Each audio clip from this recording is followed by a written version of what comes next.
no tempo da Guanabara, o governo era só daqui do centro da cidade. Aí era mais fácil tomar conta aqui do centro da cidade. Que o outro lá de Niterói, eu peguei na época do Amaral Peixoto, governava o estado do Rio, era mais fácil. As quase 2 décadas de legalidade democrática entre 1945 e 1964 foram marcadas por crises que conduziram a uma crescente radicalização política. Em 1954, o alto comando militar exigiu a renúncia de Vargas, reeleito presidente 3 anos antes, cujo governo, segundo o próprio, havia se transformado num mar de lama. Getúlio deu um tiro no peito e tirou a própria vida. O sucessor natural, o vice-presidente Café Filho, o substituiu, mas logo foi hospitalizado, vítima de um ataque cardíaco. Assumiu no seu lugar o presidente da Câmara dos Deputados, Carlos Luz. As Forças Armadas, então, chefiadas pelo Marechal Henrique Teixeira Lott, desconfiaram que ele conspirava para impedir a posse de Juscelino Kubitschek, recém-eleito, com pouco mais de 1/3 dos votos, e o afastou do cargo. Depois, não permitiu que Café Filho, recuperado, reassumisse o governo. Kubitschek governou após anistiar militares revoltosos que se opuseram à sua posse, sequestrando aviões e fazendo reféns. Juscelino passou o governo a Jânio Quadros, que apesar de expressiva vitória eleitoral, renunciou 7 meses depois, em 25 de agosto de 1961. A radicalização política acentuava-se. A cúpula militar não aceitou a posse de João Goulart, o vice-presidente, reconhecido herdeiro de Vargas, que havia sido eleito como mandava a lei eleitoral. Na época, votava-se para presidente e para vice-presidente, independentemente das chapas formadas para concorrer ao Executivo Federal. O companheiro de chapa de Jânio era Milton Campos e o de Goulart, para a presidência da República, o Marechal Lott, o mesmo que dirimira pela espada as divergências entre os políticos civis poucos anos antes. João Goulart só pôde assumir o governo após concordar com a mudança do sistema de presidencialista para parlamentarista. Mas foi um parlamentarismo para inglês ver, pois o governo, o executivo e o presidente continuaram amplamente poderosos. Em 1963, em plebiscito, os eleitores decidiram restabelecer o sistema presidencialista. Pouco mais de um ano depois, Jango foi deposto por um golpe militar com amplo apoio na sociedade civil. Quando o Juscelino transfere a capital, de certa forma, ele está fazendo o quê? Ele está querendo distender o clima político dentro do parlamento, né? O que acontecia é que o parlamento, ele era, digamos assim, o Congresso Nacional, ele era contaminado pelas discussões da cidade do Rio, né? Dos conflitos da cidade do Rio e da radicalização entre PTB e UDN. Juscelino, ele é PSD. Onde é que manda o PSD? O PSD manda no interior. Então, quando ele transfere a capital do Rio para Brasília, de certa forma, ele está o quê?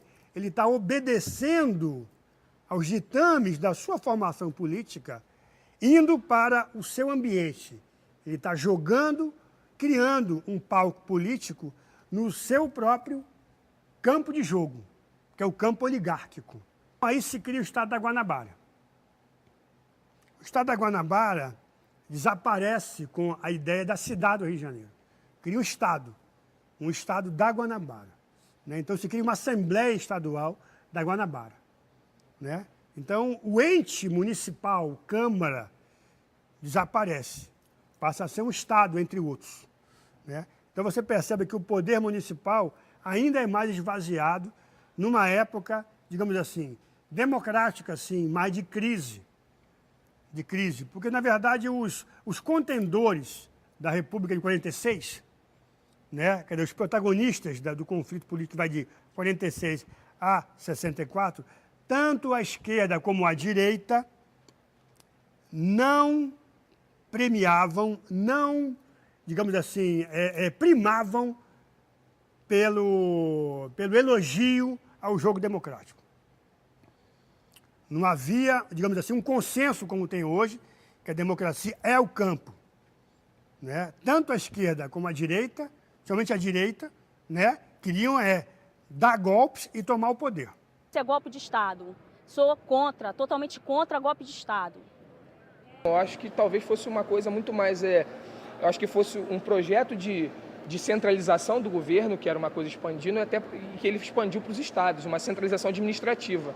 Até porque o estado do Rio de Janeiro e da Guanabara, por mais próximo que fossem, existia uma descentralização, tanto administrativa quanto política. E talvez, naquele momento, fosse uma tentativa de concentrar o poder, que no final das contas era a maior tentativa dos militares, era esse, de concentração de poder. Bem ou mal, lá eles podem fazer um certo controle de quem está próximo, de quem vai morar perto, ou de que forma a população pode interagir lá com aquele espaço. Já no Rio de Janeiro, favelas, comunidades, tudo perto do centro do poder, isso aí é perigosíssimo. Ameaças à democracia sempre existem, né? Os regimes totalitaristas foram um exemplo na América Latina contemporânea, né? Moderna e contemporânea. Ameaças existem, a questão é como as pessoas lidam com elas, se insurgindo ou simplesmente deixando com que elas vigorem.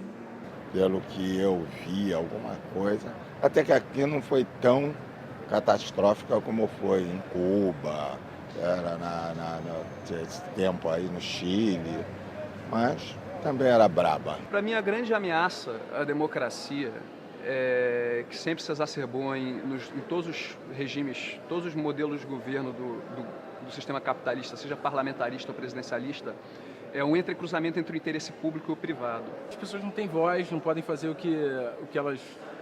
Não têm a liberdade de agir, entendeu? Tem que seguir modelos pré-determinados de uma minoria, sabe? Que não deixa os outros fazerem. A democracia seria a nossa participação dentro do cenário político. E se você vivesse sem democracia, eu acho que seria uma falta de liberdade, né? Para o povo se expressar, para o povo expressar suas opiniões, escolher os rumos do país. Acho que a pessoa não poder se manifestar em nada e ficar como que fosse calado, sem poder se manifestar, nem opinar, nem nada. Seguir aquilo ali a risco e... Mesma coisa que um filho, o pai diz, faça isso, e o filho tem que fazer aquilo ali, seguir aquilo ali, você não sai, você não sei lá, não sei lá. Democracia, ditadura são coisas que estão próximas, né?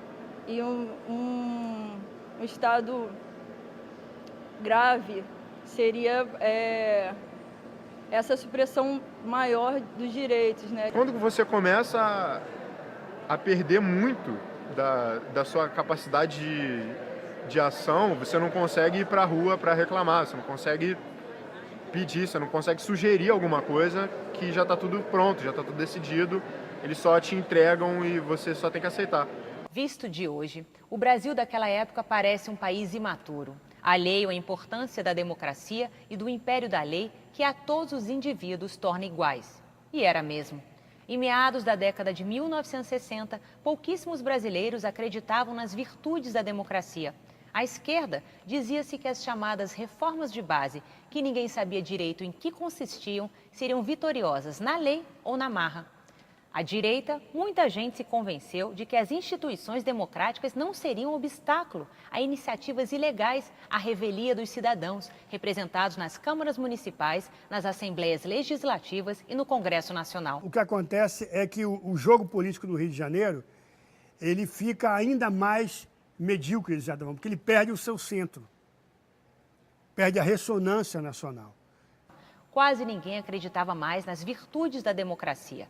Tudo culminou em 31 de março de 1964, quando militares do Exército, da Marinha e da Aeronáutica acreditavam-se autorizados portas-vozes da sociedade, tomaram a iniciativa de rasgar a Constituição e colocar os tanques na rua.